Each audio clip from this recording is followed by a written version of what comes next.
Chhatrapati संभाजीनगरमध्ये happy सायन्सचा inner peace and happiness हा धार्मिक कार्यक्रम मोठ्या उत्साहात संपन्न झाला। या कार्यक्रमाला हॅपी सायन्स इंटरनॅशनलचे महासंचालक शिगेरू यामादा उपस्थित होते। त्यांनी एमसी न्यूजशी बोलताना जीवनात प्रेम, ज्ञान आणि ध्यानाचे महत्त्व सांगितले आणि भारत देशाविषयी गौरवोद्गार काढले।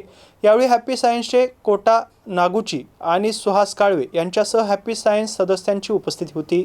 Master Riho Okawa, the founder of Happy Science, predicted that from 2050, India will be the main engine of this world, whole world, which means India will be the number one country in this world. And at that time, Master predicted you should have two pillars, both prosperity and spirituality. So we would like to be of your help to make this world prosperous and make all of you spiritual.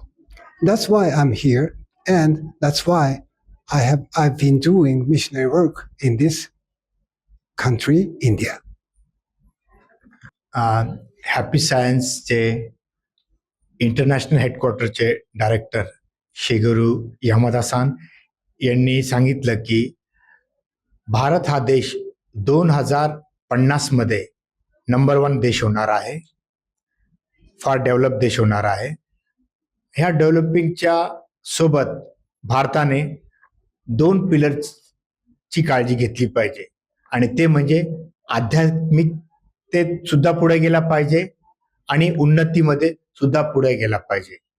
हा जो संदेश master रिहो Okawa म्हणजेच आमचे happy सायन्सचे founder संस्थापक यांनी हा संदेश दिला होता।